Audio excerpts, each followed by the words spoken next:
Bonjour à tous, c'est Olivier, j'espère que vous allez bien. Aujourd'hui, nous allons voir comment installer un honeypot sur notre réseau. Alors, qu'est-ce qu'un honeypot?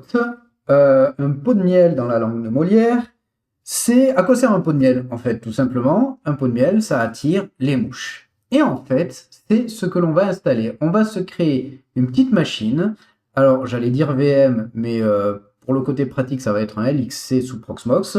Une machine qui ne sera là que pour attirer les vilains méchants pirates. À quoi ça sert? En fait, ça va être une machine qui aura différents services d'ouvert. Alors, est-ce qu'on peut les voir là, les différents services ici? Non, bon, on les verra tout à l'heure. Mais par exemple du SSH, du HTTP, du SNMP, du MySQL, tout ça. En fait, c'est une machine qui va avoir des services actifs. C'est une machine qui est censée ne générer aucune activité. C'est-à-dire que si tout d'un coup, quelqu'un essaye de se connecter dessus, c'est que forcément, c'est quelqu'un de malveillant.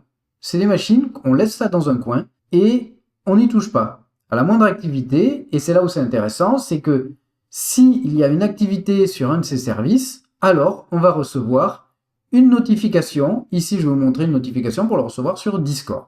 Le service en question s'appelle Open Canary. Alors, pourquoi Canary? Un compte Canary, par exemple, c'est pareil dans le monde de l'entreprise. Un compte Canary, c'est un compte qui n'est pas censé être utilisé. Si tout d'un coup, il y a une activité sur ce compte, c'est qu'il y a quelque chose de malveillant qui arrive. Et donc, juste pour l'historique, le mot canari, ça vient du temps où des personnes travaillaient dans la mine. Donc, ces fameux mineurs embarquaient une cage avec un canari ou un oiseau, je suis pas sûr que c'est vraiment un canari, c'est peut-être un tout autre oiseau. Voilà. Et ça servait d'alerte. Tant qu'il était vivant pendant le travail à la mine, tout allait bien. Mais si tout d'un coup, en regardant le canari, eh ben, il était mort, cela voulait dire qu'il y avait un gaz inodore, mortel, qui se propageait. Et donc là, il fallait sortir tout de suite. Ici, on a le repo GitHub avec l'installation. Donc on va utiliser une Ubuntu. Alors pourquoi l'Ubuntu et pas une dernière Debian? Parce que il va avoir besoin de iptable. Alors vous pourriez installer une Debian et installer iptable. La Ubuntu, au moins, on a l'iptable déjà de base. Donc on va aller sur notre Proxmox et on va créer un petit LXC. Alors, on va lui mettre un ID. Moi, je vais lui mettre, par exemple, 10 000. Hostname. Et là, vous allez lui trouver un petit nom sexy. Un petit nom qui, à la limite, pourrait attirer les regards. C'est le hostname. Qui pourrait attirer le regard d'un pirate. Comment est-ce qu'on va l'appeler? Par exemple, LDAP. LDAP Server. Ça, c'est intéressant pour les gens malveillants. Voilà, on va le laisser un privilege. Le resource pool, moi, je vais le mettre dans mes tests. Password, mettez un password compliqué. Ici, pour les besoins, je vais mettre un truc plutôt simple pour pouvoir y accéder. La clé SSH, c'est pas nécessaire parce qu'on va désactiver le SSH. Et c'est pour ça aussi que je choisis le LXC plutôt que la VM. Vous allez voir pourquoi. Donc, suivant. Voilà, on va prendre le template. Alors, 2404. Voilà. Le disque, il me semble que 8 Go, c'est amplement suffisant. Ça ne bouffe rien en ressources. C'est pour ça que vous pourrez en mettre plusieurs sur tous vos VLAN. Si vous avez des VLAN, ce sera parfait. CPU, on va lui laisser un cœur. 512 de mémoire. Le network, je vais le mettre en DHCP. Voilà, il est sur mon VMBR0. Les DNS, je crois qu'ici, on va lui mettre un petit DNS. Voilà, hop, parce que moi le host c'est particulier et je vais le mettre sur un VLAN d'ailleurs, sur un VLAN un peu particulier. Voilà, et tout est bon, on va lui demander de démarrer. Et voilà, l'avantage des LXC c'est que c'est rapide. Donc elle est là, elle est en train de se faire créer. On va avoir son petit nom, voilà, le LDAP server est créé. Très bien. Pourquoi un LXC plutôt qu'une VM? Parce que comme on va pas pouvoir passer par SSH pour la configurer, on va utiliser la console de Proxmox. Seulement, avec une VM, on ne peut pas faire de copier-coller dans la console de Proxmox, alors qu'avec un LXC, c'est possible. Donc, on va ouvrir une console, et ici, on a notre LXC. Voilà, on va l'ouvrir. On va se connecter, donc en route avec notre mot de passe. Parfait. Donc, en général, les choses que j'aime bien faire quand je joue un truc comme ça, c'est apt update et apt dist, hop, upgrade-y, voilà, on met à jour notre LXC, voilà, ça c'est à jour. Alors, on va regarder ce qu'il nous dit de faire. Donc déjà, d'installer toutes ces parties. Allez, ben c'est parti. Comme ça, copier-coller, l'avantage, et on installe. Voilà, on appuie sur Entrée pour dire Yes. Je crois qu'il nous manque d'autres dépendances, par exemple, hop, c'est là si on a besoin de Stamba, et on a cela, bon, on le fera après. Donc, on va se créer l'environnement virtuel. Voilà, ça c'est fait. Ensuite, on va l'activer. Pour l'instant, on ne fait que du copier-coller. Voilà, on est dedans. Et ensuite, un petit install de OpenCanary pour installer le honeypot. Voilà. Ensuite, donc, les quelques trucs qui manquent, il y a le Samba. Si on a besoin d'activer le module Samba en tant que honeypot. Je vous laisserai voir ça. Moi, je vais par exemple installer ça pour le SNMP module parce qu'on va l'activer et la commande qui va avec. Voilà, double point d'exclamation, ça veut dire reprend la précédente commande. Et voilà, là c'est installé. Donc ensuite, une fois qu'on a installé, on va aller voir installation configuring. Voilà, donc dans la configuration, ça marche par, donc il y a un fichier de conf, voilà, qui s'appelle opencanary.conf. Et il le regarde dans cet ordre. Est-ce que dans le répertoire local, là où c'est le binaire est lancé, est-ce qu'il y en a un? Sinon, il passe à celui dans le home, sinon, dans celui qui est dans ETC. Nous, on va s'occuper de ETC. Mais il faut déjà en générer un. Donc pour cela, on va taper le opencanary-copy config. Hop, on fait ça. Là, il nous dit, voilà, j'ai créé ce fichier. Allez, on va aller l'éditer. Hop là, j'essaie de zoomer un peu, là, voilà, qu'on voit quelque chose. Voilà. Donc, on va lui donner un petit nom, par exemple. On va lui donner... comment est-ce qu'on pourrait l'appeler? Hop. My. Super. Piu piu. Voilà. Par contre, je remarque que ce n'est pas beau. On va sauvegarder ça. Juste, hop, apt, installe. On va passer par du Vim. Oui, je suis un aficionado du VI, mais il me faut un minimum de couleurs. Très bien. Et donc là, vous allez définir vos services. Alors, est-ce que vous voulez activer, voilà, il y a Git. Est-ce que vous voulez avoir un canary sur le Git, sur le FTP? Alors le FTP, il est à trou. Moi, j'aime bien le FTP. J'avoue que c'est quand on voit ça sur une machine, on a envie de tenter de voir ce qu'il y a dessus. Donc c'est un bon indicateur. Donc il y a tous les paramètres du FTP, HTTP, j'aime bien le HTTP aussi. Hop, on va le mettre à trou. Ensuite HTTP, HTTPS, non, c'est pas besoin, je laisse juste HTTP. HTTP proxy, le logger, on verra tout à l'heure pour activer les alertes sur Discord. Hop, port scan, tiens, on va activer le port scan. Voilà, être notifié si jamais il y a un scan de port. Voilà, hop, ignore localhost, non, comme ça même si la personne est sur cette machine, a pris la main sur cette machine, on pourra le détecter aussi. SMB, j'avais dit non. MySQL, on pourrait activer, là on va faire simple, juste pour vous montrer le principe. Le SSH, classique, le SSH, hop, lui on va l'activer. D'ailleurs, il faudra qu'on désinstalle le OpenSSH server, on va le faire juste après. RDP, SIP, SNMP, ouais, on peut activer le SNMP. Voilà, NTP, TCP banner, je crois qu'il est activé. Le Telnet, non. MSSQL VNC, voilà, on peut rester comme ça. Alors, déjà, on va, hop, sauvegarder. On va faire un apt remove OpenSSH server, voilà, parce que actuellement, sinon, le OpenCanary ne va pas pouvoir ouvrir le port 22, étant donné qu'il est déjà utilisé par le serveur OpenSSH. Donc, on va le dégager, voilà. Hop, et donc normalement, si on fait un ss-hop, la poutaine, on peut voir qu'ici, il y a le 53, hop, TS6853, il n'y a plus le port 22 qui est ouvert. Très bien. Donc, on va revenir sur notre fichier et on va y insérer, alors pas ici, hein, hop, on va retourner au webhook et on va y insérer,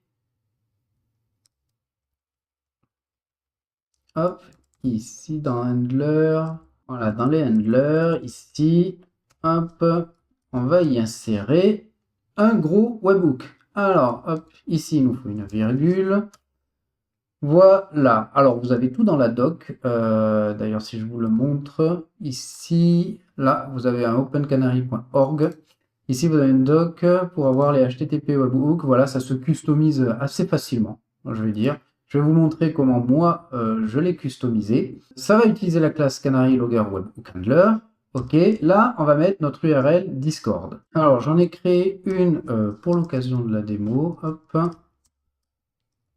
là. Voilà, on va fermer, tac, voilà, c'est quoi? C'est du post. On pourrait mettre tout simplement un simple message, je crois qu'ils le disent là-dedans. Voilà, data, message, alors pour Discord, c'est pas message, c'est content. Voilà, moi je l'ai un peu pimpé, voilà, je lui ai mis un username. Alors ici, on va lui mettre, hop là. On va lui mettre, c'est quoi? On va l'appeler, on l'avait dit, MySuper Pew Pew. Voilà, c'est le nom qui sera dans l'alerte. Et le message affiché. Donc, message, ça c'est le message de l'alerte en elle-même. Et je lui mets une petite couleur pour que ce soit bien visible et l'alerte. Ensuite, c'est du statut code 200. Quel type de content type? Parce que si on ne lui passe pas ça, Discord ne vaudra jamais le message. Et en fait, ces parties-là, je vais vous montrer pourquoi. En fait, ça, c'est les messages de lancement du service. Quand le service il se lance, il y a ce genre de log qui est généré. Si on ne les ignore pas, à chaque lancement de service, on va recevoir une tripotée de messages sur Discord. Et donc, ça me permet d'ignorer ces messages. Vous allez voir quand on va le lancer. Ne vous inquiétez pas, je vais vous mettre tout ce bloc-là en commentaire si vous avez besoin de l'utiliser. Donc, normalement, c'est bon. Voilà. Je sauvegarde. Et donc, on va revenir là-dessus pour lancer le service. Alors, on retourne, installation. On a fait notre configuration. Blablabla. Hop. Et là, pour le lancer. Alors, pour le lancer, ici, on va utiliser UID nobody, no group. Ça permet de drop les privilèges, c'est-à dire que le service est lancé avec enfin même pas du tout de privilèges, c'est-à-dire qu'une personne qui arriverait à lancer du code, à faire du remote code execution ou un truc comme ça, à partir de Open Canary, il n'aurait aucun droit. En revanche, cela sera problématique quand on voudra automatiser le lancement du Open Canary au démarrage de la machine. Mais on verra ça après. Donc pour l'instant, on va prendre ça. Voilà. Et on va l'exécuter. On le lance. Blam, blam, blam, blam, blam. IPTBL, no chain target. Ça, faudra que je vois ce que ça veut dire. C'est pas bien grave, mais on peut voir que voilà. Il a activé les services HTTP, FTP, SSH, SNMP, port scan. C'est déjà pas mal tout ça. Voilà. Et on a, voilà, comme voilà, Canary running. Ici, on a quoi? MySuperPewPew, un log type. Celui-là, je crois pas qu'on ait eu besoin de si run start engine. Hop là, ok. Tous ces messages, là, voilà, added service from class, tout ça, c'est des trucs qu'on a mis dans le ignore de la configuration pour pas recevoir d'alerte. On va prendre l'IP et vous savez quoi? On va le faire même un peu plus réel live. Donc là, on a le canary qui tourne. On va passer sur une vue Discord et SSH. Allez, c'est parti. Donc ça y est, notre service tourne, on est là-dessus. J'ai un salon spécial sur Discord, on a mis notre webhook, et ici, on va simuler une reconnaissance. Alors, par exemple, je suis le petit vilain petit pirate, je vais faire, non, on va faire ça. Je vais faire un nmap-sn, et on va prendre sur le réseau sur lequel il est. Voilà, comme ça, avec SN, je vais lister les machines actives sur ce sous-réseau. Donc voilà, on peut voir que il y a le routeur, et là, j'ai une IP. Très bien, j'ai trouvé une IP sur ce sous-réseau, donc il y a une machine derrière. Ok, et ben on va faire un peu plus, on va faire un nmap de cette IP. Allez, c'est parti. Donc là, on a trouvé une machine, on voit qu'il y a un port 21, 22, 80 d'activé. Ok, par exemple, si je fais FTP, ah non, FTP, je l'ai pas là. Bon, on va faire le SSH. SSH, on va mettre, je sais pas, route, at, et cette adresse IP. Et il se passe rien. Donc, il s'est rien passé, il y a un problème avec mon URL Discord. On va aller la regarder. A little longer than a few minutes later. Discord envoie un 204. Donc, on va le virer. On va sauvegarder. On va faire un restart. Alors, on retourne. On fait notre scan. Boum! J'ai scanné la machine. Voilà, c'était le code 200. Discord lui renvoie un 204 et pas un 200. Donc, voilà. Donc, alors, blablabla. Voilà, des ports, le port 22. En fait, quelqu'un a essayé d'accéder au port 22. Donc, on peut voir même avec... Je vais taper la commande SSH. Je vais essayer de m'y connecter pour voir ce que ça donne. Yes. Non, il se passe rien. Ah, il teste un mot de passe. Ouais, ça marche pas. Et voir. Et en fait, à chaque fois là qu'on essaie d'accéder à la machine, on voit, hop, qu'il y a des infos. Tout ça, c'est logué. Tiens, la personne a tapé le mot de passe route. Si je tape Kikou 1, 2, 3, hop, on voit que la personne ici, normalement, elle a tapé le mot de passe Kikou 1, 2, 3. Ok. Mais bon, on avait vu d'autres choses là dans notre nmap. On a vu qu'il y avait le port HTTP d'ouvert. On va aller voir ça. Là, je vous le mets là. Comme ça, on va pouvoir aller taper la machine. Donc, on avait dit qu'il y avait le port HTTP dessus. Tiens, je vais aller voir ce qu'il y a dessus. Oh, c'est intéressant. J'ai une page de login de Disk Station, ok, de NAS Synology. Mais moi derrière, qu'est-ce que j'ai vu? Ah, quelqu'un a essayé d'accéder à cette page. Voilà, et donc par exemple, si la personne essaye de mettre admin un mot de passe, bon, il se passe rien parce qu'effectivement, il n'y a pas de service derrière. Mais moi, je reçois une alerte comme quoi quelqu'un a essayé de se loguer avec le mot de passe MySuperPassword. Voilà, on a mis en place un service que... Alors, je vais retourner là-bas. Un service que vous allez oublier, vous allez laisser tourner, en espérant ne jamais avoir d'alerte. Si jamais il y a une alerte, là il va falloir investiguer, mais c'est techniquement un service que personne n'est censé utiliser. Personne à la maison, personne chez vous. Si jamais il y a de l'activité, vous allez le détecter. Alors, je vous disais pour l'activer au démarrage, parce que là si on redémarre la machine, le service ne sera pas démarré. Ce qu'il faut faire, alors on va faire un PWD, je suis dans route. Si je fais un commande-v open canary d, voilà, on l'a ici. Donc on va prendre ce service et on va faire... Alors sur le site, vous trouverez qu'on m'a activé un fichier service de sysmd. Il y a beaucoup plus simple, moi je trouve. C'est qu'on va faire un chrome tab-e. Voilà, donc là vous choisissez votre éditeur. On va rajouter une ligne et à la fin on va mettre at reboot, donc au démarrage, tu me lances ça et il faut faire start. Ici, on ne drop pas les privilèges. Alors, effectivement, il sera lancé en tant que root. Parce que si on met l'UID, le GID comme indiqué dans l'autre commande, il se lance mal. Il se lance mal, la page web ne fonctionne plus, alors qu'en mettant ça, tout fonctionne. Je me dis, c'est pas si grave. Une personne prendrait le contrôle de ce LXC. Déjà, j'aurais reçu les alertes. Donc je pourrais essayer peut-être le couper des trucs, investiguer. De 2, c'est un LXC unprivileged, donc isolé. Voilà, sans point de montage sur l'extérieur. Donc si la personne se retrouve là-dessus, bon, j'ai envie de dire, c'est pas forcément bien grave. Donc on a mis ça, on va sauvegarder, on va faire un restart. Et après, comme ça, on va voir si... pas un restart, un reboot. Et on va voir si le service s'est bien lancé après. Donc la machine a redémarré. On refait un console. Là, je peux me loguer avec hop, mon mot de passe. Si je tape juste open canary Non, on va faire un slash route slash home slash, je crois que c'est bin open canary d. Il n'y a pas un statut pour le voir ici, là? Dev stopper on the command process foreground. Ah, en foreground comme ça. Ah ouais, ça c'est pas mal pour le tester. J'aurais dû le lancer comme ça, j'aurais vu les erreurs. Voilà, config obi, blablabla. Bah, attendez, hop, on va dépiler ça.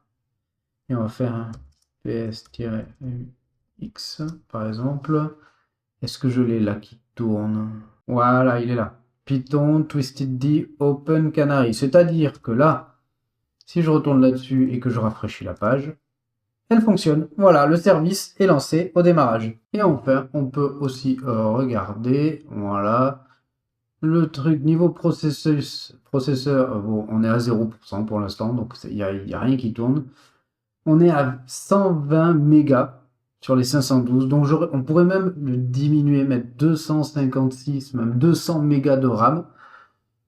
Voilà, ça ne bouffe absolument rien. Voilà, donc vous pouvez en mettre plusieurs. Donc voilà, je pense que je n'ai rien oublié. Voilà, donc maintenant vous avez un service chez vous que vous allez oublier, vous allez laisser tourner, vérifier quand même de temps en temps que ça tourne, mais techniquement, le truc il tourne, et vous avez un petit point de surveillance sur votre réseau local. Voilà, bon ben j'espère que ça vous a plu, et je vous dis à très bientôt. Tchuss!